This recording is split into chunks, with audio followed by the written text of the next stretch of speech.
CA की journey कैसी रहती है किसी भी एक बच्चे की, वो डिस्कस करना चाहता हूं। सीए में भी बेटा आपको ये सोचना है कि यस आई कैन। अगर आपने ये सोच लिया तो समझो सीए आधी तो ऐसी ही होगी। पहले फाउंडेशन होता है, सबसे पहला लेवल फाउंडेशन होता है, राइट।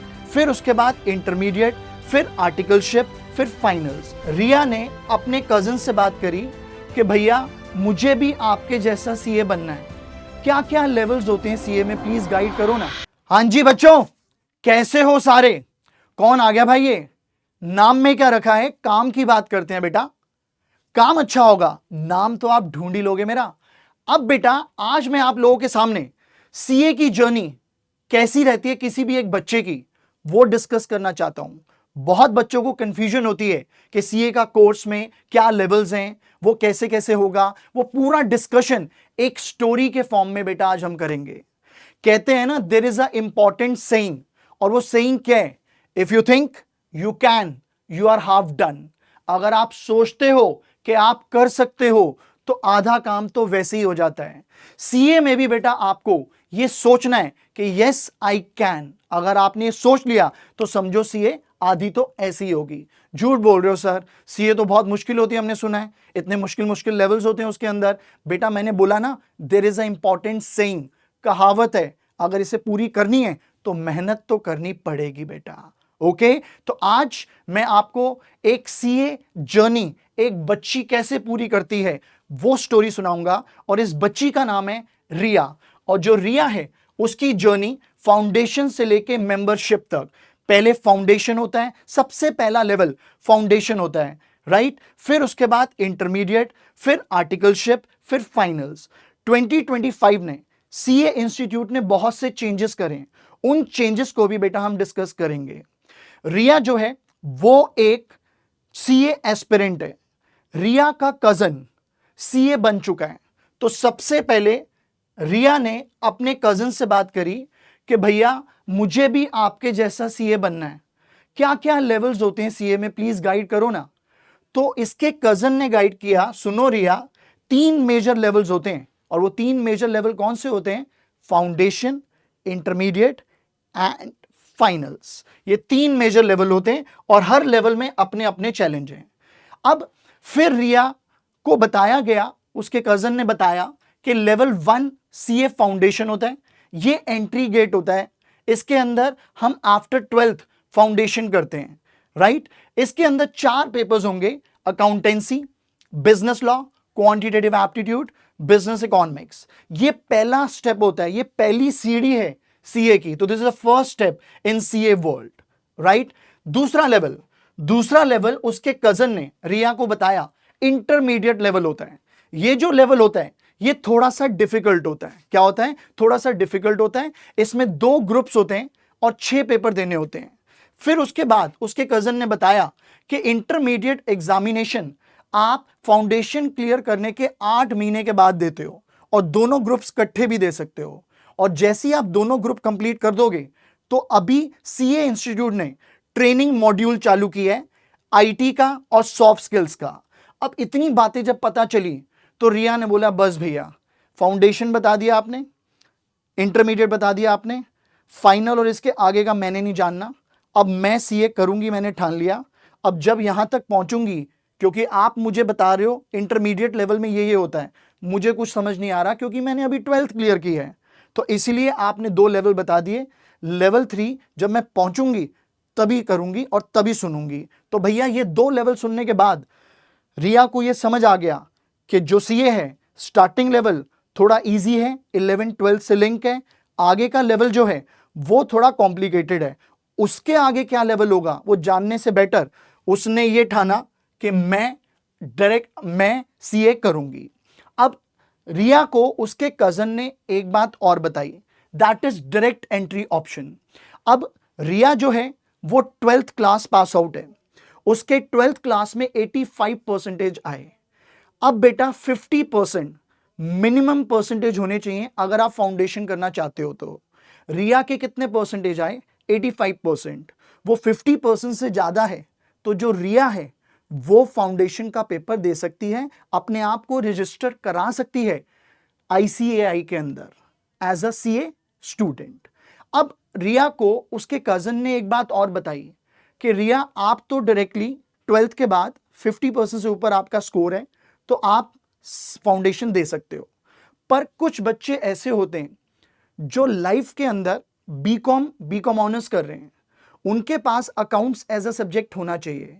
उन्होंने 3 साल ग्रेजुएशन करी और 3 साल के बाद उनके मन में आया कि मुझे भी सीए करना है। तो ग्रेजुएशन में जो कॉमर्स स्टूडेंट्स हैं उनके 55% होने चाहिए और जो नॉन कॉमर्स स्टूडेंट हैं उनके 60% होने चाहिए ग्रेजुएशन में। उसके बाद वो सीए कर सकते हैं।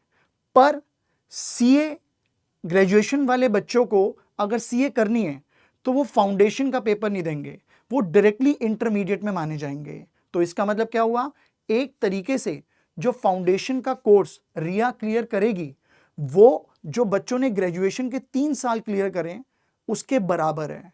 राइट, ग्रेजुएशन के 3 साल क्लियर करने के बाद वो इंटरमीडिएट करेंगे और फाउंडेशन के बाद रिया डायरेक्टली इंटरमीडिएट कर सकती है। तो कहने का मकसद ये है कि जो भी सीए एस्पिरेंट हैं, कुछ बच्चे 12th के बाद ही सीए करना चाहते हैं तो वो डायरेक्टली फाउंडेशन का पेपर दे सकते हैं। कुछ बच्चे ग्रेजुएशन के बाद सीए करना चाहते हैं तो जो ग्रेजुएशन के 3 साल उन्होंने दिए हैं वो फाउंडेशन के बराबर है और उनकी 60% से ऊपर परसेंटेज होनी चाहिए। अगर नॉन कॉमर्स हैं, कॉमर्स वाले हैं तो उनकी परसेंटेज 55% होनी चाहिए, तो वो सीए इंटर में डायरेक्टली एंटर हो सकते हैं। तो ये है direct entry option if graduate with 60%। ये है किसके लिए, नॉन कॉमर्स स्टूडेंट के लिए। कॉमर्स स्टूडेंट के लिए कितना है बेटा, हमारा कॉमर्स स्टूडेंट के लिए 55% है बेटा। राइट, तो इसके अंदर वो फाउंडेशन को क्या कर देंगे बेटा, स्किप कर देंगे और डायरेक्टली इंटरमीडिएट में अपनी पकड़ बना लेंगे। तो ये चीजें रिया को उसके कजन ने बताई। पहले क्या बताया कि 3 लेवल्स हैं, अब ये तीनों लेवल्स के अलग अलग चैलेंजेस हैं। फिर बताया लेवल 1 में ये आफ्टर क्लास 12th करते हैं फाउंडेशन और इसमें 4 पेपर्स होते हैं और ये पहली सीढ़ी है सीए वर्ल्ड की। फिर बोला लेवल 2 जो है उसके अंदर हमारे 2 ग्रुप्स होते हैं, 6 पेपर होते हैं और वो डिटेल बता ही रहा था कि रिया ने बोला भैया लेवल 2 तक जो बता दिया, लेवल 3 नहीं सुनना मुझे, मैं तो अब डायरेक्टली फाउंडेशन करके जब पहुंचूंगी लेवल 3 में तब लेवल 3 की बात करूंगी। तो लेवल 2 सुनने के बाद उसके कजन ने उसे यह बताया कि डायरेक्ट एंट्री ऑप्शन भी है रिया, अगर तू फाउंडेशन नहीं करना चाहती तो तू बीकॉम कर ले, राइट, ग्रेजुएशन कर ले, ग्रेजुएशन के बाद भी सीए कर सकती है। पर जो रिया है वो भैया पक्की सीए एस्पिरेंट थी, उसने कहा नहीं भैया मैं तो इमीडिएटली फाउंडेशन से इंटरमीडिएट पे जाऊंगी, मुझे ग्रेजुएशन नहीं करनी क्योंकि फाउंडेशन मेरी ग्रेजुएशन के बराबर है।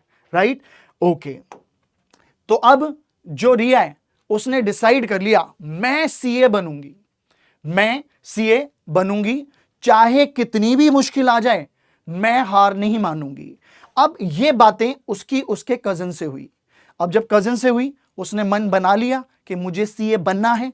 उसके बाद चैप्टर 1 उसका शुरू हुआ जर्नी का और इस चैप्टर 1 में उसने अपने पेरेंट्स को, मम्मी पापा को बताया कि मैं फाउंडेशन करना चाहती हूं। इस केस के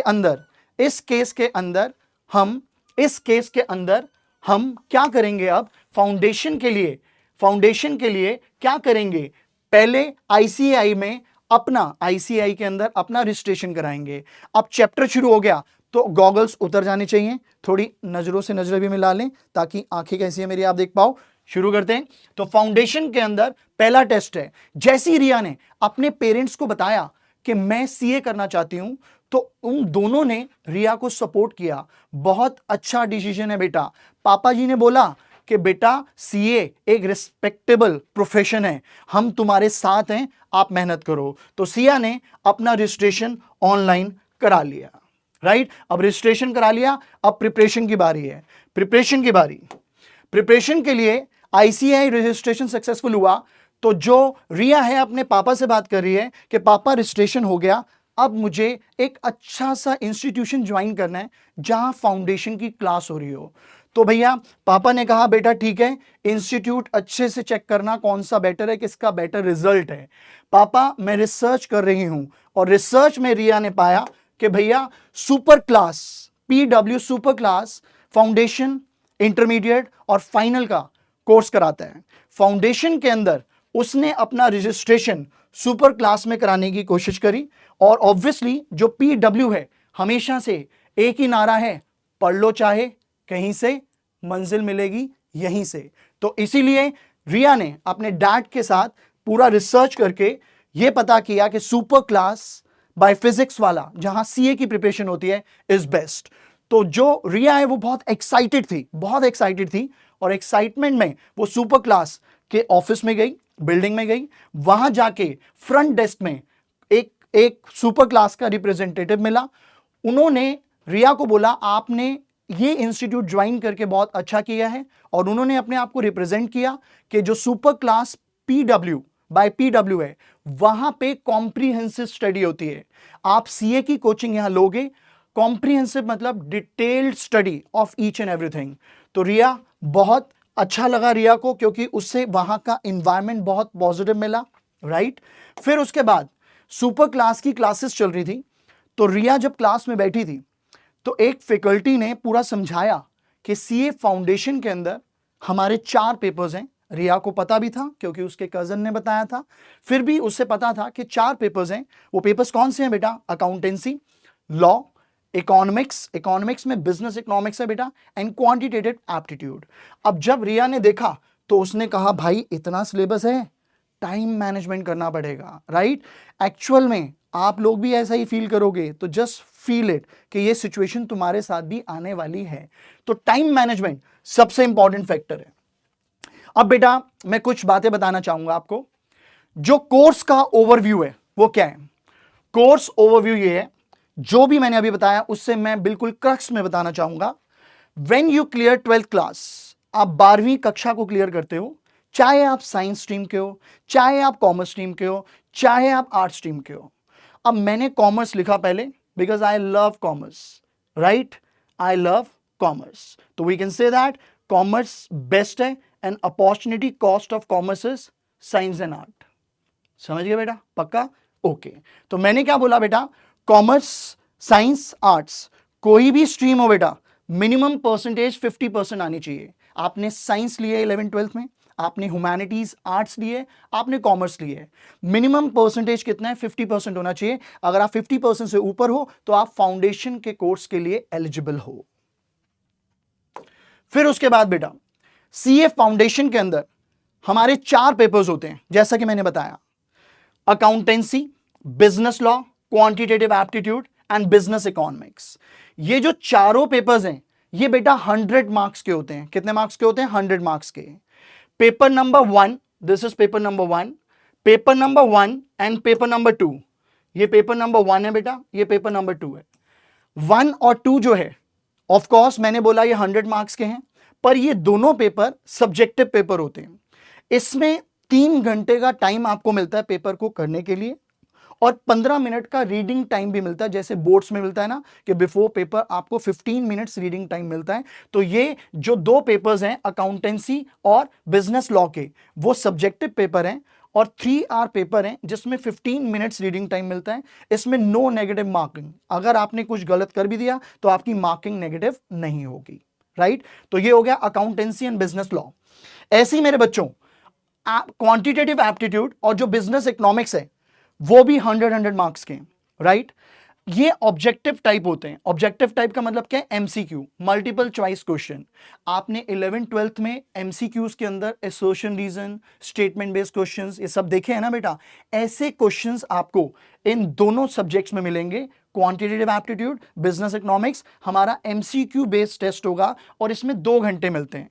इन दोनों सब्जेक्ट में कितने मिलते हैं बेटा? 3 आवर्स। इनमें कितने मिल रहे हैं? 3 घंटे। और हमारे ये जो 2 सब्जेक्ट हैं quantitative aptitude and business economics, इसमें आपको 2 आवर्स 2 घंटे मिलते हैं।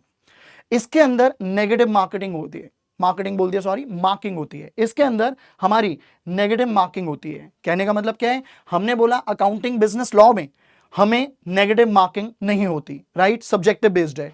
पर जो ऑब्जेक्टिव बेस्ड है, एमसीक्यूज है, उसमें बेटा नेगेटिव मार्किंग होगी। और वो नेगेटिव मार्किंग कैसे होगी? ध्यान से, जैसे बेटा नेगेटिव मार्किंग हमारी 2 सब्जेक्ट्स में, quantitative aptitude and business economics में।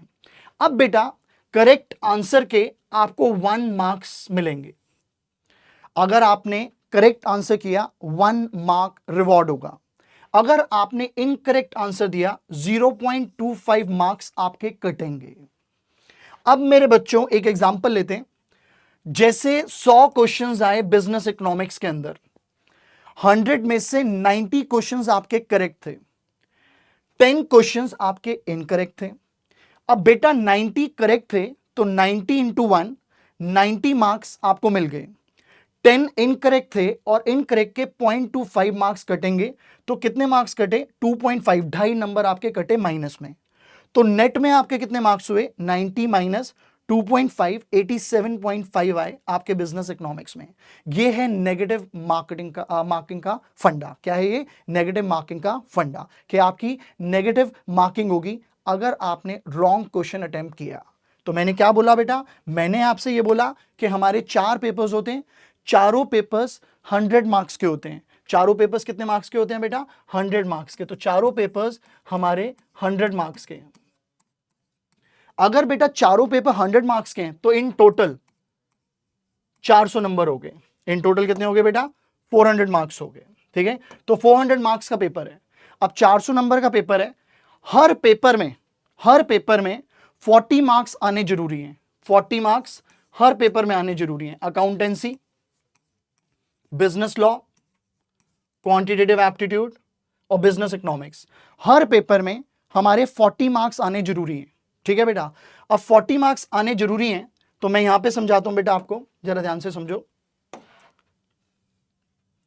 हाँ जी, हर में 40 मार्क्स आने जरूरी हैं, तो 40 मार्क्स आएंगे बेटा, तो 40 इंटू 4 कितना हो गया? 160। कितना हो गया? 160। अब बेटा चारों सब्जेक्ट में 100 मार्क्स के पेपर हैं। चारों सब्जेक्ट में मिला के पास होने के लिए 50% एग्रीगेट होना चाहिए। कितना एग्रीगेट होना चाहिए बेटा? 50% का एग्रीगेट होना चाहिए। अब इसका मतलब क्या है?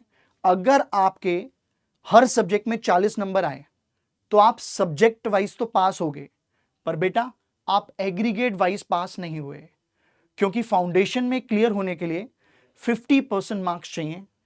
100 के 4 पेपर है तो 400 नंबर का पेपर है। 400 का 50% क्या होता है? 200 मार्क्स। आपको 200 मार्क्स चाहिए पास होने के लिए। अगर हर सब्जेक्ट में आपके 40 आ रहे हैं तो 40 इंटू 4 160 हुए। तो आप हर सब्जेक्ट में पास तो हो गए, पर एग्रीगेट में पास नहीं हुए, क्योंकि सीए इंस्टीट्यूट की गाइडलाइंस क्या है कि फाउंडेशन में 50% चारों सब्जेक्ट में आने चाहिए। तो इंडिविजुअल सब्जेक्ट का पास होने का क्राइटेरिया 40 मार्क्स है, पर पूरी फाउंडेशन के पास होने का क्राइटेरिया 50% है। तो इसका मतलब क्या है? चारों में 40 नंबर आ गए तो आप सब्जेक्ट में तो पास हो गए, पर फाउंडेशन में फेल हो गए, क्योंकि चारों में 40 हैं तो वो 160 आएगा, और पास होने के लिए कितने चाहिए? 200 नंबर। तो इसका मतलब क्या हुआ? किसी एक सब्जेक्ट में आपको अच्छे नंबर लाने पड़ेंगे ताकि आपका एवरेज 50% से ज्यादा हो जाए। तो ये है फाउंडेशन। तो फाउंडेशन के पेपर में मैंने क्या बोला? 4 पेपर्स होते हैं। चारों पेपर्स के मैंने नाम बता दिए। हर पेपर 100 मार्क्स का होता है। पहले 2 पेपर जो हैं बेटा वो सब्जेक्टिव बेस्ड होते हैं, अकाउंटिंग और बिजनेस लॉ, और ये वाले 2 पेपर जो हैं ये हमारे एमसीक्यू बेस्ड होते हैं। ये 3 आवर्स के होते हैं, ये 2 आवर्स के होते हैं। एमसीक्यू के अंदर एसर्शन, रीजन, स्टेटमेंट बेस्ड जो 11th 12th में हमने पढ़े हैं वो सब पूछे जाते हैं। यहां पे मेरे बच्चों नेगेटिव मार्किंग नहीं होती, क्योंकि सब्जेक्टिव पेपर है। यहां पे नेगेटिव मार्किंग होगी, और नेगेटिव मार्किंग कैसे होगी कि भैया अगर आपको करेक्ट आंसर है तो 1 मार्क्स मिलेंगे, अगर इनकरेक्ट आंसर है तो 0.25 कटेंगे। पूरा एग्जाम्पल मैंने आपको दिया। तो मेरे प्यारे बच्चों, ये था हमारा सीए के फाउंडेशन के 4 सब्जेक्ट और उसके पास होने का क्राइटेरिया। मेरे बच्चों, सीए फाउंडेशन जो है वो साल में 3 बार होता है। 2025 में सीए ने ये रूल चेंज किया है। वैसे साल में 2 बार होता था, 3 बार कर दिया। और वो 3 बार क्या है? जनवरी, मई, सितंबर। राइट, मई का जून स्टार्टिंग हो जाता है कभी कभार, पर फिर भी हम 3 ही बार डिस्कस करते हैं, जनवरी, मई, सितंबर, 3 बार आप फाउंडेशन के पेपर दे सकते हो। अब मेरे बच्चों, जो हमारे पेपर्स हैं उसका डिटेल सिलेबस मैंने इस पीपीटी में दिया है, जो मैं डिस्कस नहीं करूंगा, बेसिक बताऊंगा, बाकी आप डिटेल में इसे देखना। पहला पेपर अकाउंटिंग का है बेटा, 100 मार्क्स का। और अकाउंटिंग में क्या पढ़ते हैं, पहले थ्योरी है, meaning and scope of accounting, accounting policies, वही बेटा जो 11th 12th का बेसिक है, थोड़ा सा ज्यादा होता है, ग्रेजुएशन टाइप का भी होता है, राइट। ये सारे चैप्टर्स हमने लिखे हुए हैं, पार्टनरशिप, एलएलपी, अकाउंट्स में ये चीज पढ़ेंगे। बिजनेस लॉ के अंदर बेटा हम सेक्शंस पढ़ते हैं, कॉन्ट्रैक्ट एक्ट पढ़ते हैं, कंपनी एक्ट पढ़ते हैं, ये सारी की सारी चीजें बिजनेस लॉ में पढ़ते हैं। ये हमारा नया सब्जेक्ट है और बहुत इंटरेस्टिंग है बच्चों। ये पेपर 2 है। पेपर 3 के अंदर, पेपर 3 हमारा बिजनेस मैथमेटिक्स है। अब जो बिजनेस मैथमेटिक्स है, ये जो मैथ स्टूडेंट्स हैं उनको एक एज होता है कि उन्होंने 11th 12th में भी मैथ्स लिए है, तो वो ये कर लेते हैं। पर जो नॉन मैथ स्टूडेंट्स हैं उनको थोड़ा सा ये करने में दिक्कत आती है। मतलब क्या है इसका, कि अगर 12th में आपके पास मैथ्स नहीं है फिर भी आप सीए फाउंडेशन दे सकते हो, राइट। ये नहीं आप नहीं दे सकते, दे सकते हो, पर आपको डिफिकल्टी होगी, क्योंकि बिजनेस मैथ्स के अंदर 11th 12th की मैथ्स है और उससे थोड़ा एडवांस वर्जन है। बिजनेस मैथ्स के अंदर मेरे बच्चों हमारी क्या चीज आएगी, सबसे पहले फाइनेंस में मैथमेटिक्स कैसे यूज होती है ये आएगा, जिसे मैथमेटिकल फाइनेंस कहते हैं बेटा। इसमें क्या आएगा, प्रेजेंट वैल्यू क्या होता है, एन्युटीज क्या होती है, ईएमआई, जो आप लोन लेते हो, ईएमआई पे करते हो ना बैंक को, उस ईएमआई को कैसे कैलकुलेट करते हैं, ये चीजें सिखाई जाएंगी। सीए बन रहे हो, ये सारी चीजें समझनी जरूरी हैं। फिर इसके बाद बेटा हमारा इसके अंदर बेसिक लॉजिकल रीजनिंग भी होता है। लॉजिकल रीजनिंग हमारी 20 मार्क्स की आती है, ठीक है। 100 मार्क्स का पेपर है, 20 मार्क्स की लॉजिकल रीजनिंग आती है। अब लॉजिकल रीजनिंग का मतलब क्या है, जैसे आप ऑब्वियसली लॉजिकल रीजनिंग जैसे direction test, sitting arrangement, blood relation. Blood relation का मतलब क्या है, कि जैसे मैं आपको एग्जांपल देता हूं, मेरे पापा के भाई के बेटे की मां क्या होगी, दोबारा सुनो, मेरे पापा के भाई के बेटे की मां क्या होगी, चाची। सर अगर पापा से बड़े हुए तो ताई। तो इस तरीके के रिलेशनशिप्स हमारे आते हैं, ब्लड रिलेशन। ये हम पढ़ेंगे किसके अंदर बेटा, लॉजिकल रीजनिंग के अंदर, राइट। फिर ऐसी बेटा हमारी स्टैटिस्टिक्स होती है, जो कि आपने 11th स्टैंडर्ड में पढ़ी है, स्टैट्स की पूरी डिटेल है। तो ये मेरा पेपर कौन सा है बेटा, 3। पेपर 4 जो है फाउंडेशन का, that is business economics.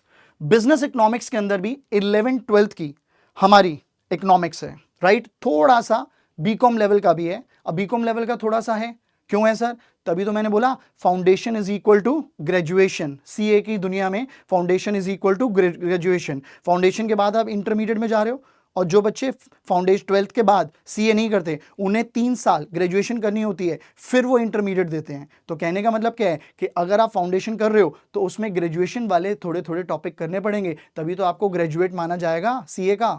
Okay fine. तो हमारा बिजनेस इकोनॉमिक्स भी 100 मार्क्स का है। ये सिलेबस है, डिमांड एंड सप्लाई आपने पढ़ा हुआ 11th में, प्राइस डिटर्मिनेशन, कॉस्ट, प्रोडक्शन, ये सारे 11th 12th के टॉपिक है। कुछ नए टॉपिक हैं जैसे public finance, money market, intermediate trade, Indian economy, जो 12th स्टैंडर्ड में आप पढ़ते हो, राइट। ये तो हमने पढ़ा हुआ है, ये है।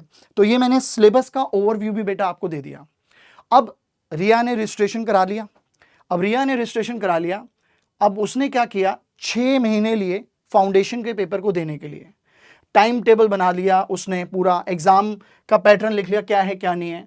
अब वो सुपर क्लास के अंदर अपनी पढ़ाई कर रही है, उसको अकाउंट्स बहुत मुश्किल लग रही है। तो सुपर क्लास में जो टीचर हैं वो ये समझा रहे हैं कि अकाउंट्स किसी भी लेवल की अगर पढ़नी है तो उसके बेसिक रूल्स याद करने हैं। कौन कौन से रूल होते हैं, personal rule, real rule, nominal rule. Personal क्या होता था बेटा, debit the receiver, credit the giver. Real क्या होता था बेटा, debit what comes in, credit what goes out. Nominal account क्या होता था बेटा, debit all expenses and losses, credit all income and gains. तो ये इससे ये समझा रहे हैं बेटा, ये जो सिंपल 3 रूल्स है ना, इसको ढंग से करो, अकाउंट्स आसान लगेगी। तो अकाउंटिंग के टीचर ने रिया की हेल्प करी सुपर क्लास में। ऐसे ही लॉ की टीचर भी रिया को समझा रही है। रिया कह रही है इतनी थ्योरी, इतने सारे सेक्शंस हैं, कैसे करूंगी मैं। तो जो सुपर क्लास की टीचर है वो ये बता रही है, बेटा आप जितने भी ये सेक्शंस है ना, इसे स्टोरी की फॉर्म में समझो। मैं आपको स्टोरीज की फॉर्म में बता रही हूं और आप स्टोरीज की फॉर्म में समझो, आपको बहुत आसान लगेगा। तो रिया की ये क्वेरी भी सॉल्व हुई। फिर रिया ने देखा जो स्टैटिस्टिक और लॉजिकल रीजनिंग है, लॉजिकल रीजनिंग वही ब्लड रिलेशन वाला जो बताया था मैंने, राइट। तो स्टैटिस्टिक्स और लॉजिकल रीजनिंग अच्छा लगता है, बहुत अच्छा लगता है उसे, उसका इंटरेस्ट है इसमें। पर एमसीक्यू के अंदर ना टाइम मैनेजमेंट मैटर करता है, तो एमसीक्यू के अंदर टाइम मैनेजमेंट के लिए वो फोकस कर रही है। फिर उसके बाद बिजनेस इकोनॉमिक्स भी पढ़नी है। 24 घंटे दिन के कम पड़ते हैं क्या? तो इसका मतलब क्या हुआ दोस्तों, सीए जर्नी के अंदर थोड़ी फ्रस्ट्रेशन भी आती है। तो बच्ची को फ्रस्ट्रेशन आनी शुरू होगी कि इतना पढ़ रही हूं, ऐसा लग रहा है 24 घंटे भी कम पढ़ रहे हैं। तो तुम भी इस दौर से गुजरोगे, पर घबराना नहीं है। रिया नहीं घबराई, तुम भी नहीं घबराओगे, राइट। तो बिजनेस इकोनॉमिक्स में पढ़ाई है, ठीक है। अब यहां पे एक इमोशनल सपोर्ट, मम्मी पापा को पहले ही बोल दो भाई कि जब मैं सीए करूंगी या करूंगा तो आपको मुझे इमोशनली सपोर्ट करना है। क्यों? क्योंकि ऐसी सिचुएशन में जब रिया परेशान है तो उसकी मदर ने बोला बेटा सोने का टाइम हो गया, सो जा, टेंशन मत ले, हो जाएगा। तो ये इमोशनल सपोर्ट भी बहुत जरूरी है सीए की जर्नी के अंदर। तो पेरेंट्स से पहले ही कह देना इमोशनल सपोर्ट चाहिए रजिस्ट्रेशन से पहले। फिर रिया की जब प्रिपरेशन होगी तो रिया एग्जाम सेंटर में पहुंची, राइट। एग्जाम सेंटर में पहुंची तो पहला पेपर अकाउंटिंग का था, और अकाउंटिंग सबसे ज्यादा टफ मानी जाती है फाउंडेशन के अंदर, राइट। तो अकाउंटिंग का था, उसने कहा ओ गॉड हेल्प मी कि भैया मेरे पेपर क्लियर हो जाए। तो रिया जब एग्जाम हॉल में गई तो उसने पेपर किया। पेपर करने के बाद उसको ये लग रहा है कि रिजल्ट आने वाला है। अब रिजल्ट के दिन वो डाउनलोडिंग कर रही है, ऑब्वियसली बहुत सारे एस्पिरेंट अपना रिजल्ट चेक कर रहे होते हैं। तो रिया चेक कर रही है, उसका छोटा भाई उसे मोटिवेट कर रहा है, दीदी what ever the result will be, हमें आप पे प्राउड है, राइट। अब नेक्स्ट स्लाइड के अंदर हम देखेंगे कि फाउंडेशन क्लियर हो गया और रिया ने अपने पेरेंट्स को बोला कि मैं जो सीए वर्ल्ड का लैडर है, पहली सीढ़ी है, वो चढ़ गई और पापा मम्मी मेरी फाउंडेशन क्लियर होगी, राइट बेटा। ओके, तो ये फाउंडेशन क्लियर होगी, आईसीआई में पास होगी अपनी रिया। तो रिया पास होगी, रिया पास होगी, तो रिया ग्रेजुएट होगी। सीए वर्ल्ड में देखा जाए ग्रेजुएशन होगी, क्योंकि फाउंडेशन ग्रेजुएशन के बराबर है। अब रिया सुपर क्लास में गई, super class by PW of course, वहां गई। वहां जाके उसने इंटरमीडिएट के लिए इंक्वायर किया, इंटरमीडिएट कोर्स के लिए सेकंड लेवल के लिए इंक्वायर किया। जब वो वहां गई तो रिया को सिया मिली। सिया जो थी वो उससे उम्र में बड़ी थी। क्यों बड़ी थी? क्योंकि वो ग्रेजुएशन के बाद इंटरमीडिएट दे रही है। तो मैंने आपको स्टार्टिंग में बोला था ना कि जो रिया है उसने 12th के बाद फाउंडेशन किया और फाउंडेशन के बाद डायरेक्टली इंटरमीडिएट में चली गई। किसी ने ग्रेजुएशन किया, ग्रेजुएशन 3 साल की है, कहीं जगह 4 साल की भी होती है, मैं 3 साल की ले रहा हूं।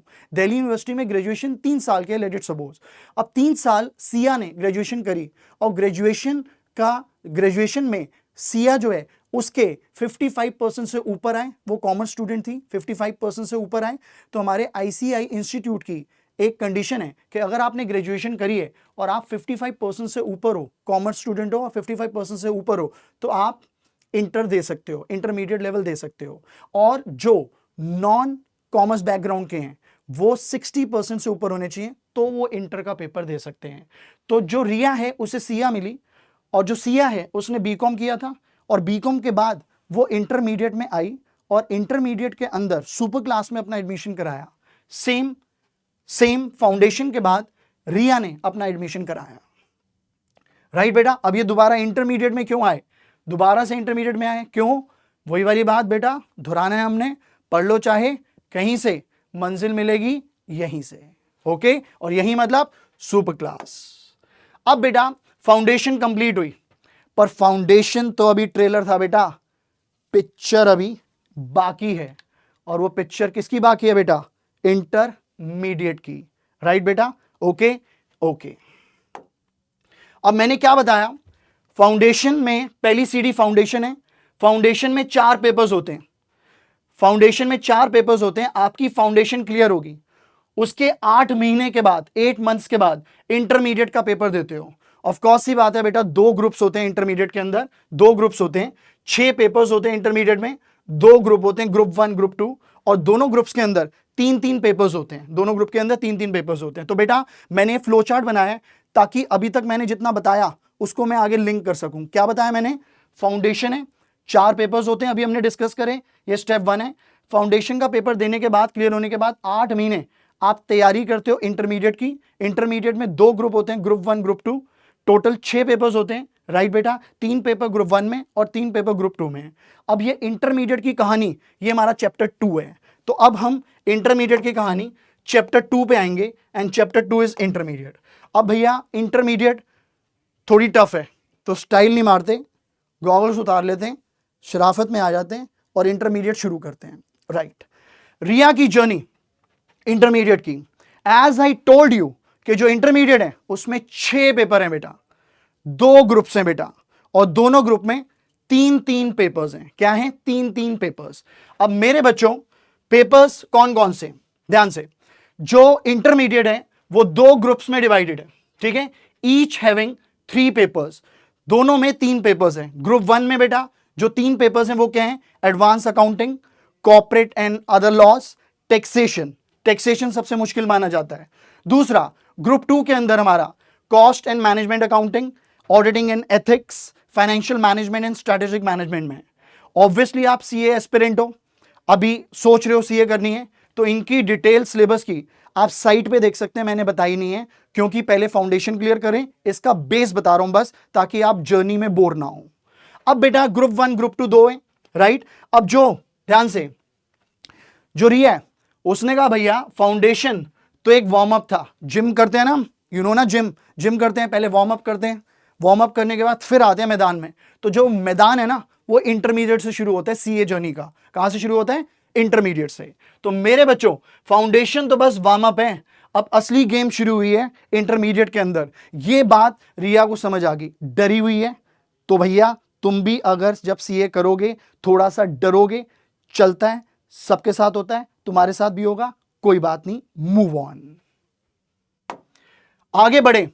अब जब ग्रुप 1 की तैयारी करनी शुरू करी, एडवांस अकाउंटिंग में कंसोलिडेशन है अकाउंट्स के अंदर, कि कैसे कंपनीज अपने आप को कंसोलिडेट करती हैं, अपने लॉसेस को कैसे मिनिमाइज करती हैं, जहां जहां खर्चे ज्यादा हैं उसे खत्म करती हैं। कंसोलिडेशन, एडवांस अकाउंटिंग में कंसोलिडेशन में बहुत प्रॉब्लम आ रही है रिया को।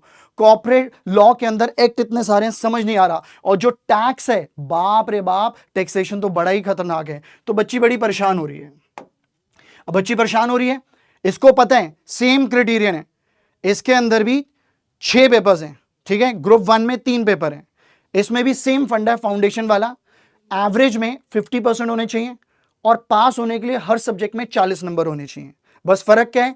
उसमें क्या था? फाउंडेशन में 4 पेपर्स थे, इसके अंदर 6 पेपर्स हैं। अगर मैं सिर्फ ग्रुप 1 की बात करूं, 100 के 3 पेपर हैं, तो 100 के 3 पेपर हैं, तो ऑब्वियसली 50% एग्रीगेट में होना चाहिए, राइट? समझ रहे हो? 50% एग्रीगेट में होना बहुत जरूरी है, अगर नहीं होंगे तो आप पास नहीं माने जाओगे। सेम कॉन्सेप्ट है जो फाउंडेशन में था, इसलिए मैं इसकी डिटेल में नहीं जा रहा।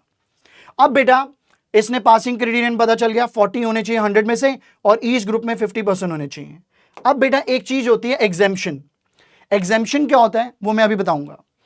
अब पेपर देने गई, ये ग्रुप 1 का पेपर दे रही है रिया। रिया ने ग्रुप 1 का पेपर दिया, एडवांस अकाउंटेंसी का पेपर, एडवांस अकाउंटेंसी जिसमें कंसोलिडेशन में बड़ी दिक्कत आती है, वो पेपर बड़ा मस्त गया इसका, राइट? और इसका जो पेपर है लॉ का भी बहुत अच्छा गया, पर टैक्सेशन में चक दे फट्टे हो गए, टैक्सेशन में बैंड बज गई। अब टैक्सेशन में बैंड बज गई तो इसने कहा चल ठीक है यार, ज्यादा नहीं बजी है, शायद मेरा ग्रुप 1 क्लियर हो जाएगा, ऐसा रिया सोच रही है। अब रिया ने ऐसा सोचा। अब जब रिजल्ट आया, हाँ जी बच्चों, जब रिजल्ट आया तो रिजल्ट में जो इमोशंस थे वो मिक्स थे। आप देख रहे होगे मुस्कुराहट भी है और उदासी भी है। क्यों? क्योंकि रिजल्ट के अंदर टैक्स के पेपर में अच्छा नहीं गया था, तो एडवांस अकाउंटेंसी 62 100 में से, कॉर्पोरेट लॉ 65 100 में से, टैक्सेशन 38 100 में से। पास होने के लिए कितने नंबर चाहिए? 40। तो टैक्सेशन में 40 नंबर नहीं है, 40 से कम है, तो ग्रुप 1 क्लियर नहीं हुआ। पर मजे की बात क्या है कि इसने 3 पेपर्स में से 2 पेपर्स में एग्जेम्पशन ले ली। एग्जेम्पशन का मतलब क्या है? अगर आपके किसी भी पेपर में 60 मार्क्स से ऊपर आ रहे हैं, 60 या 60 मार्क्स से ऊपर आ रहे हैं, और आप दूसरे उस ग्रुप में क्लियर नहीं हुए, तीनों पेपर्स हैं, तीनों पेपर में से टैक्सेशन क्लियर नहीं हुआ, अब ऑब्वियसली ग्रुप 1 दोबारा देना पड़ेगा, पर ग्रुप 1 में सिर्फ टैक्सेशन का पेपर देना पड़ेगा, एडवांस अकाउंटिंग कॉर्पोरेट लॉ का पेपर नहीं देना पड़ेगा, क्योंकि 60 से ऊपर मार्क्स होते हैं तो हमें एग्जेम्पशन लिमिट मिल जाती है। क्या मिल जाती है? एग्जेम्पशन। एग्जेम्पशन मतलब कि ये अगर ग्रुप 1 का पेपर दोबारा देगी तो सिर्फ टैक्स का पेपर देगी। अगर रिया के, ध्यान से, अगर रिया के एडवांस अकाउंटिंग में 55 मार्क्स होते हैं 100 में से, तो उसे एडवांस अकाउंटिंग और टैक्स दोनों का पेपर देना पड़ता, कॉर्पोरेट लॉ नहीं देना पड़ता, क्योंकि 60 से ऊपर है उसके 65। तो कहने का मतलब क्या है कि ग्रुप 1 के अंदर हम जब पेपर देते हैं तो उसमें एक एग्जेम्पशन लिमिट होती है। जरूरी नहीं है बहुत से बच्चों के तीनों पेपर्स निकल जाएं, ग्रुप 1 पूरा क्लियर हो जाए। कंडीशन क्या है? 40 मार्क्स हर सब्जेक्ट में होनी चाहिए, कंडीशन ये। दूसरी कंडीशन ये है कि अगर आप किसी भी सब्जेक्ट में, इन 3 में से किसी भी सब्जेक्ट में 60 से ज्यादा मार्क्स हैं, तो जब आप इस ग्रुप का दोबारा पेपर दोगे तो जिसमें 60 से ऊपर मार्क्स हैं वो एग्जेम्प्ट हो जाएगा, वो पेपर आपको नहीं देना। तो रिया खुश है, मिक्स रिएक्शन है, क्योंकि उसने 3 पेपर दिए और 3 पेपर में से एक पेपर में वो फेल होगी, दैट इज टैक्सेशन, और बाकी 2 पेपर में वो पास हुई है, और पास के साथ साथ उससे एग्जेम्पशन मिल गई। एग्जेम्पशन मतलब 60 से ऊपर मार्क्स हैं तो जब ये ग्रुप 1 का पेपर देगी दोबारा तो सिर्फ टैक्स का पेपर देगी, इन दोनों का पेपर नहीं देगी, क्योंकि 60 मार्क्स से ऊपर अगर आपके किसी भी सब्जेक्ट में है तो जो इंस्टीट्यूट है, जो चार्टर्ड अकाउंटेंट ICAI है, वो कहता है आपको ये पेपर दोबारा नहीं देने हैं। तो एडवांस अकाउंटिंग कॉर्पोरेट लॉ का पेपर इसे नहीं देना। पर सर नहीं देना, इसका मतलब क्या है? इसका मतलब यह है कि भैया 3 साल 3 अटेम्प्ट तक, कितने अटेम्प्ट तक? 3 अटेम्प्ट तक। इसका मतलब क्या है मैं बताता हूं, अभी इस पे आऊंगा दोबारा से। अब ये हो गया, मैंने आपको क्या बताया इसमें कि इस ग्रुप 1 का रिजल्ट आया, एक में फेल होगी, ये पेपर दोबारा देना होगा। अब ऑब्वियसली अगर फेल हो गए ग्रुप 1 में, पूरे में फेल मानेंगे, पूरे में फेल हो गए ग्रुप 1 में, राइट? ग्रुप 1 में फेल हो गए पर 2 में पास हैं, पर 40 से नीचे इसलिए ग्रुप 1 में फेल माना जाएगा, पर 60 से ऊपर नंबर हैं तो इन दोनों के पेपर नहीं देने, इसका पेपर देना है, राइट? ग्रुप 1 में अब किसका पेपर देना है? टैक्सेशन का, क्योंकि 60 से 40 से नीचे हैं और ये दोनों 60 से ऊपर हैं, एग्जेम्पशन मिल गई तो इनके पेपर नहीं देने। अब जो रिया है वो ग्रुप 2 की तैयारी करने लग गई। ग्रुप 2 में हमारे 3 सब्जेक्ट थे, cost and management accounting, auditing, financial management and strategic management. अब ये 3 पेपर पढ़ रही है और रिया को पता है कि मेरा ग्रुप 1 का एक पेपर रह गया, बाकी 2 पेपर में तो एग्जेम्पशन मिल गई क्योंकि 60 मार्क्स से ऊपर थे, पर मेरा एक पेपर रह गया टैक्सेशन का। तो रिया बहुत स्ट्रेस में है, स्ट्रेस तुम्हें भी आएगा जब तुम करोगे। रिया बहुत स्ट्रेस में है और उसे पता है कि उससे टैक्सेशन का पेपर देना है ग्रुप 1 का और ग्रुप 2 के पूरे पेपर देने हैं, और उसने ठान लिया कि ये मैं ग्रुप 1 का टैक्सेशन का पेपर और ग्रुप 2 के दोनों पेपर इकट्ठे एक साथ दूंगी। उसने ठान लिया और वो दोनों ग्रुप, टैक्सेशन का पेपर भी क्लियर हो गया रिया का, और टैक्सेशन के साथ साथ ग्रुप 2 का पेपर भी क्लियर हो गया। तो इसका मतलब क्या हुआ कि जो रिया है उसकी इंटरमीडिएट कंप्लीट होगी। अब जब रिया की इंटरमीडिएट कंप्लीट हुई, अब इसे क्या चाहिए? पीटी क्या होता है बेटा? Practical training. प्रैक्टिकल ट्रेनिंग से पहले इंस्टीट्यूट ने ICAI ने 2 तरीके की स्किल्स को लर्न करने की ट्रेनिंग दी है। वो 2 स्किल्स कौन सी हैं मैं आपको बता रहा हूं। दोनों ग्रुप्स क्लियर हुए, फ्रेंड्स के साथ हैं, she is very happy. Intermediate completion certificate, intermediate clear हुआ। अब इंटरमीडिएट क्लियर हुआ, 2 चीजें बताई थी मैंने आपको। एग्जेम्पशन की बात बताई थी बेटा, क्या बताया था मेरे बच्चों?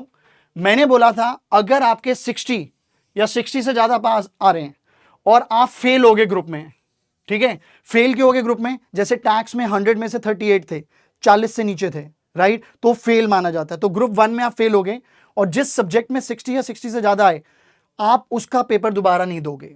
एग्जेम्पशन कब मिलती है? एग्जेम्पशन तब मिलती है जब आप 60 या 60 से ज्यादा किसी एक सब्जेक्ट में स्कोर कर रहे हो और ग्रुप में फेल हो, पूरे ग्रुप में। ग्रुप पास कब होगा? जब तीनों पेपर क्लियर होंगे। ग्रुप पास कब होगा? जब तीनों पेपर क्लियर होंगे। रिया के केस में हमारे 40 से कम मार्क्स थे टैक्स के अंदर, तो इसीलिए जो रिया है वो ग्रुप में फेल थी, पर 2 सब्जेक्ट में उसे क्या मिली थी? एग्जेम्पशन। तो मेरे बच्चों एग्जेम्पशन ग्रांटेड होगी जब 60 से ऊपर होंगे, ग्रुप में फेल हो गए, और वो एग्जेम्पशन कब तक होगी? 3 कॉन्जिक्यूटिव अटेम्प्ट्स तक। 3 अटेम्प्ट्स तक, साल में 3 बार होता है, तो ग्रुप 1 का टैक्सेशन का 3 बार पेपर दे सकती है। अगर उसमें भी वो फेल होगी, राइट, 3 अटेम्प्ट के बाद वो लैप्स हो जाएगा। क्या हो जाएगा बेटा? लैप्स। 3 अटेम्प्ट होते हैं इसके अंदर। Next, you pass the entire group. पूरा ग्रुप आपने ग्रुप 1 ग्रुप 2 दोनों क्लियर कर लिया, तो आपको एग्जामिशन की जरूरत ही नहीं है, नॉट एप्लीकेबल। क्यों? क्योंकि आप ऑलरेडी क्लियर कर चुके हो। अगर आप 60 से कम कर रहे हो तो एग्जामिशन मिलेंगे ही नहीं, आप फेल हो, आपको दोबारा देना पड़ेगा, पर ऐसा होगा नहीं, मेहनत करनी है भाई। फिर उसके बाद एग्जाम्पल, अकाउंट्स में 62 आए, कॉर्पोरेट लॉ में 38, कॉस्ट एंड मैनेजमेंट में 42, टैक्सेशन में 45। लेट इट सपोज एग्जांपल ले रहा हूं, 3 होते हैं, मैंने 4 का एग्जांपल लिया है। अब इसके अंदर ये जो ग्रुप है, ये ग्रुप फेल हो गया, पर जब नेक्स्ट टाइम रिया पेपर देगी तो इन 3 सब्जेक्ट का पेपर देगी, इसमें इसको एग्जाम्शन मिल जाएगी क्योंकि 60 से ऊपर मार्क्स हैं। और मैंने बोला था एग्जाम्शन में भी 3 अटेम्प्ट्स होते हैं बेटा। कितने अटेम्प्ट्स होते हैं बेटा? 3 अटेम्प्ट्स मिलेंगे आपको एग्जाम्शन के अंदर, ठीक है, और वो लैप्स हो जाएगा 3 अटेम्प्ट के बाद। जैसे मई 2025 में आपको एग्जाम्शन मिली, तो नवंबर में आप दे सकते हो पहला अटेम्प्ट, मई में दे सकते हो दूसरा, तीसरा दे सकते हो नवंबर में, इसमें भी कुछ नहीं हुआ तो एग्जाम्शन लैप्स हो जाएगी, ठीक है बेटा। जैसे आपको टैक्स में आपका फेल हुए, 38 मार्क्स है टैक्स में, तो टैक्स का पेपर आपने नवंबर 25 में दिया, उसमें फेल हो गए, मई में दिया, उसमें फेल हो गए, नवंबर 2026 में दिया, उसमें फेल हो गए। तो अब भैया 3 अटेम्प्ट के बाद अगर आप ग्रुप 1 दोगे तो फिर तीनों पेपर देने पड़ेंगे, एग्जाम्शन खत्म हो जाएगी। ऐसा होगा नहीं, मुझे विश्वास है। डन बेटा। अब इंटर क्लियर होगी अपनी रिया की जर्नी इंटरमीडिएट तक हमने देखी, और इंटरमीडिएट वाली मेन बैटल था। अब इंटरमीडिएट की जर्नी खत्म होने के बाद 2025 ने सीए इंस्टीट्यूट ने 2 तरीके की स्किल्स लर्न करने को बोला है आर्टिकलशिप से पहले। अगर आप आर्टिकलशिप का मतलब होता है प्रैक्टिकल ट्रेनिंग, जो करा है आपने, पढ़ाई करी है, उसको कैसे इंप्लीमेंट करना है सीए के अंडर काम करके या इंडस्ट्रियल ट्रेनिंग करके, ये चीज हम आर्टिकलशिप में करते हैं। और आर्टिकलशिप ट्रेनिंग हमारी 2 इयर्स की होती है, 2 साल की होती है मेरे बच्चों। Complete integrated course on information IT and soft skill. अब भैया प्रैक्टिकल ट्रेनिंग होती है, मतलब हमें बेसिकली इंटर्नशिप करने से पहले सीए इंस्टीट्यूट ये कहता है कि आपको 2 तरीके की स्किल्स लर्न करनी है। एक होता है ओसी, एक होता है आईटी।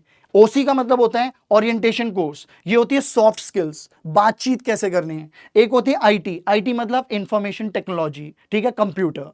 ये 15 दिन की ट्रेनिंग होती है, और इस ट्रेनिंग के लिए आपको आईसीएआई में अपने आप को रजिस्टर कराना पड़ता है। इस ट्रेनिंग के लिए आपको आईसीएआई में अपने आप को रजिस्टर कराना पड़ता है कि मेरी इंटरमीडिएट क्लियर हो गई है, अब मुझे ये 2 ट्रेनिंग चाहिए। 15 दिन की ट्रेनिंग होती है ओसी की, 15 दिन की ट्रेनिंग होती है आईटी की।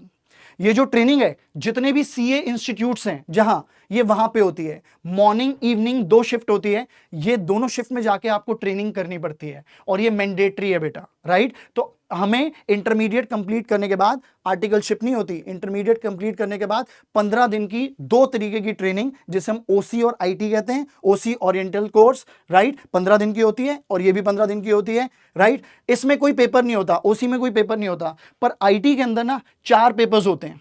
आईटी के अंदर 4 पेपर्स होते हैं एमसीक्यू बेस्ड, जो आपको पढ़ाएंगे उनके एमसीक्यू बेस्ड 4 पेपर्स आपको देने होते हैं, और वो क्लियर करने होते हैं।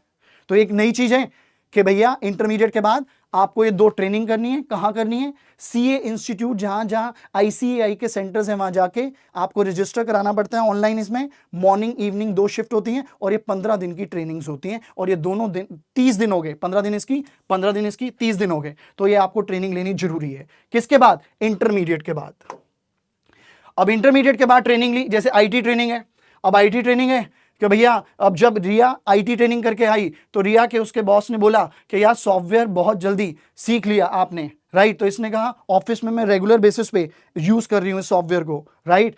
सॉफ्टवेयर को, टैली को बहुत अच्छे से यूज कर रही हूँ, और भी सॉफ्टवेयर है, तो इसलिए सर जल्दी आ गया। ये आईटी ट्रेनिंग है, ये सॉफ्ट स्किल ट्रेनिंग है, ठीक है, कम्युनिकेशन ट्रेनिंग है। तो ये दोनों ट्रेनिंग रिया ने ली।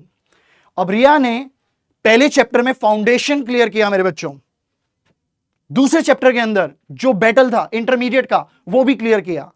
अब इंटरमीडिएट का बैटल क्लियर करने के बाद उसने 2 तरीके की स्किल्स ली। अब स्किल्स लेने के बाद अब हमारा आता है आर्टिकलशिप। आर्टिकलशिप जो होती है बेटा, वो 2 साल की होती है।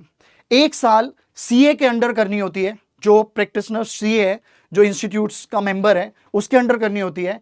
और रिमेनिंग 1 साल, 2 साल में से 1 साल तो सीए के अंडर करनी है, और अगला 1 साल आप उन्हीं के अंडर कंटिन्यू कर सकते हो या इंडस्ट्रियल ट्रेनिंग भी कर सकते हो, आपके पास ऑप्शन है, पर 2 साल की ट्रेनिंग होती है।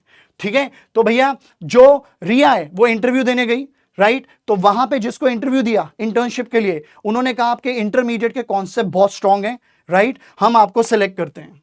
रिया जब पहले दिन ऑफिस में गई जहां उसकी इंटर्नशिप थी, वहां वो बहुत नर्वस थी कि मेरे सीनियर्स कैसे होंगे, ठीक है, मेरे कोलीग्स कैसे होंगे, बहुत नर्वस थी बच्ची, चेहरे पे दिख रहा है आपको। अब जो उसका बॉस था उसने कहा कि आपका बहुत बहुत वेलकम है, थ्योरेटिकल नॉलेज आपने कर ली, अब आपको प्रैक्टिकल नॉलेज करनी है और आप अच्छे से करना।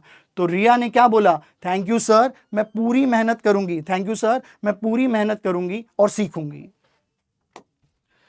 फर्स्ट ऑडिट का असिस्टेंट मिला तो रिया खुश हुई कि पहली बार कंपनी की बुक्स देख रही हूं, थ्योरी में तो पढ़ा था, प्रैक्टिकल पहली बार देख रही हूं।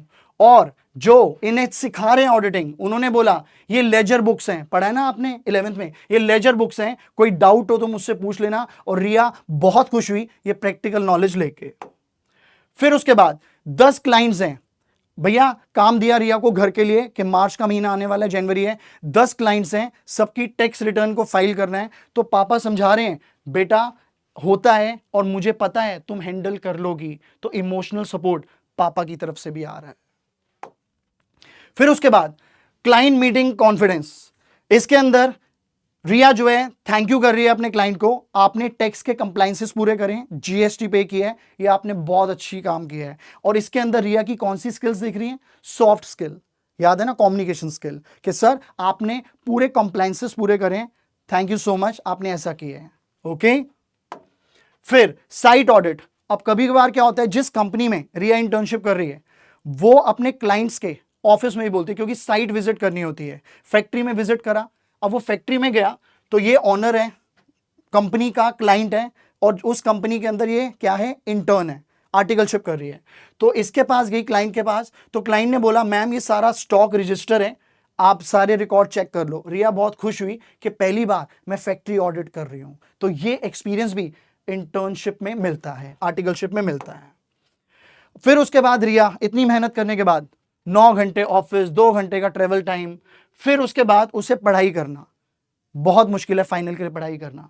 उसकी मदर कह रही है बेटा थोड़ा आराम कर ले, हो जाएगा, दोबारा से इमोशनल सपोर्ट।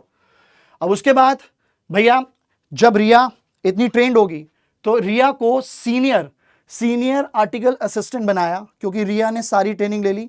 और ये ट्रेनिंग का जैसे 2 साल की होती है ना, तो बस एंड ही है।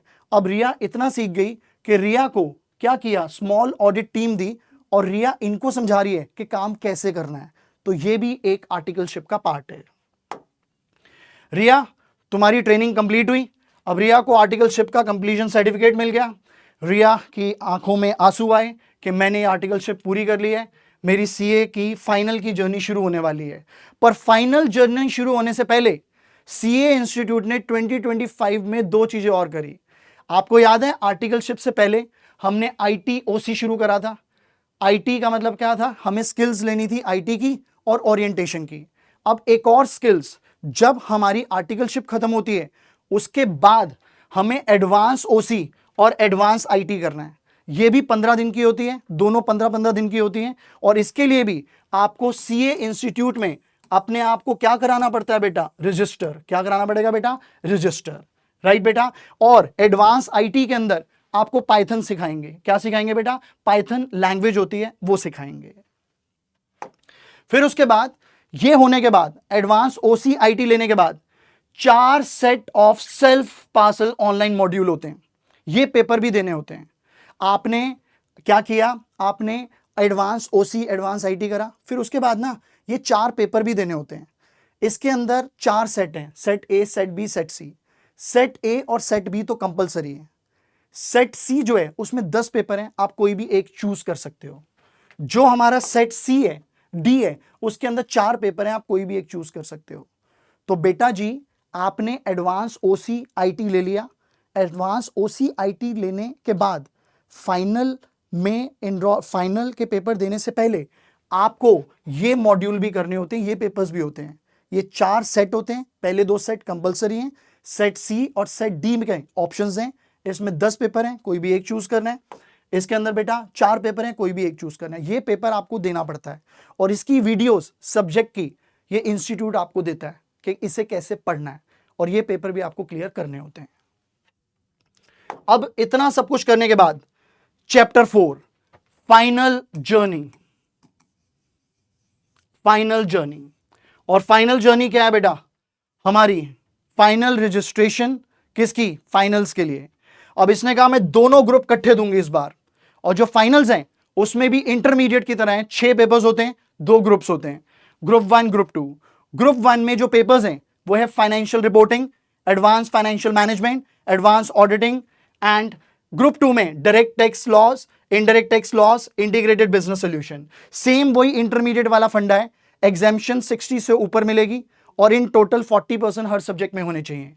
रिया ने ये दोनों ग्रुप्स क्लियर करे, बहुत टफ थे, क्लियर करे, और वो पेपर देने गई, और पेपर देके उसने, she is giving a paper, और पेपर देके उसने जब रिजल्ट का टाइम आया, अपने माँ बाप के साथ बैठी है, मम्मी पापा के पास बैठी है, और उसको बहुत डर लग रहा है। आपने देखा ना कितनी जर्नी खतरनाक थी, डर लग रहा है। डर क्यों लग रहा है? क्योंकि इसने बहुत मेहनत करी है, और जैसे ही उसने देखा तो उसके रिजल्ट डे में वो पास डिक्लेयर होगी, पास्ड होगी। तो जो रिया की जर्नी है इसमें हमने मेहनत, इमोशन, खुशी, सब कुछ देखा। ऐसी ही होती है सीए बेटा। तो भैया फाइनल के पेपर में शी गॉट रिजल्ट ऑफ पास हो गई, राइट? हो गया दोनों ग्रुप क्लियर, मैं सीए बन गई। तो रिया से ये क्या बन गई बेटा? सीए रिया, राइट? ये रिया से क्या बन गई बेटा? सीए रिया। ओके, तो ये है हमारी जर्नी रिया की। अब एक बात बताऊंगा एंड में, सिर्फ 1 मिनट लूंगा बेटा, पूरी कहानी। पहला स्टेप फाउंडेशन था, जिसमें हमने 4 पेपर्स दिए, राइट? दूसरे स्टेप के अंदर इंटरमीडिएट, 8 महीने के बाद, 8 मंथ्स के बाद इंटरमीडिएट में 2 ग्रुप हैं, ग्रुप 1 ग्रुप 2, इनके 3 पेपर्स हैं। फिर उसके बाद इंटरमीडिएट के बाद हमारी 2 तरीके की ट्रेनिंग होती है, ओसी ओरिएंटेशन और एक आईटी, 15-15 दिन की होती है, इसकी डिटेल मैंने बताई हुई है। फिर उसके बाद 2 साल की हमें आर्टिकलशिप करनी होती है। 2 साल की आर्टिकलशिप रिया ने करी थी, राइट? देखा था उसकी जर्नी। 2 साल की आर्टिकलशिप करने के बाद एडवांस ओसी होती है, एडवांस आईटी होता है, 15-15 दिन की, राइट? और जो आईटी है उसमें पाइथन सिखाई जाती है। फिर एडवांस ओसी 5th स्टेप है, ठीक है बेटा? हमारा 6th स्टेप क्या है? 4 सेल्फ पेस ऑनलाइन मॉड्यूल, बताया था ना, 4 सेट होते हैं, set A, set B, set C, set D. Set A और बी कंपलसरी होता है, सेट सी में 10 में से एक चूज करना होता है, और सेट डी में 4 में से एक चूज करना होता है, राइट? ये हो गया। इसके बाद फाइनल में आते हैं। फाइनल में भी हमारा क्या होता है बेटा? 2 ग्रुप होते हैं, ग्रुप 1 ग्रुप 2, इसमें भी 3 पेपर देने होते हैं, और ये पेपर क्लियर करने के बाद आप सीए बन जाते हो। तो बेटा मैंने ये एक स्टोरी के फॉर्म में सीए की जर्नी बताई है। तो जितने भी सीए एस्पिरेंट हैं उनको मुझे लगता है बहुत अच्छा लगा होगा इस जर्नी को देख के। और सीरियसली बेटा, if you think you can, it is done. It's not half done, for me it is done. Signing off. नाम बता रहा हूं, Walia sir. God bless you all, take care, bye.